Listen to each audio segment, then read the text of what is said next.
What if your last coin could change everything? Have you ever felt like everything is lost? Like you've given your all, and there's nothing left to give? Today, I want to share a story about one last coin, and how sometimes, what feels like the end is really just the beginning. This story isn't just about money, it's about hope, courage, and believing in yourself even when the world says you can't. There was a man named Aid. For years, he worked tirelessly, saving every coin, hoping to one day start a business. But life had a way of testing him. Bills piled up, opportunities slipped away, friends doubted him, and one evening, as the sun sank behind the city skyline, he realized his savings had dwindled to just one coin. He held it in his hand, small, shiny, insignificant, or so it seemed. Most people would see despair. Aid saw a choice. He remembered the stories his grandmother told him as a child. Even a single seed can grow into a mighty tree if you plant it with faith. That night, he walked the streets, searching for inspiration. Then he saw a street vendor struggling to sell bread,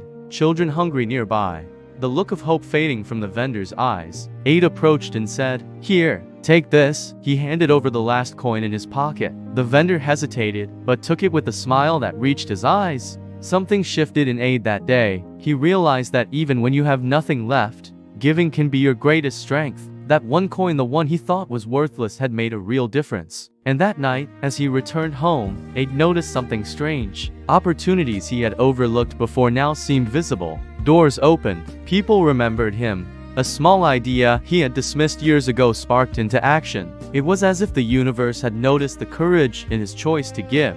Here's the truth. Life doesn't always give you a second chance. Sometimes, you're down to your last coin, your last chance, your last moment to act. And it's in that moment that courage matters most. The last coin isn't just money, it's a symbol. A reminder that even when we feel powerless, we can still make an impact. Aid's life didn't change overnight, but giving that coin became a turning point. He learned that hope isn't found in abundance, but in what you do when you feel you have nothing left. And that lesson carried him forward, shaping the choices that would eventually lead him to success, joy, and fulfillment. So today, if you feel like you're at the end, remember the story of the last coin. Look at what you can give, even if it seems small. Take action, trust yourself, and believe that every little effort can grow into something extraordinary. Because sometimes, it's that last coin, that last step, that last word you give that changes everything. What will you do with your last coin?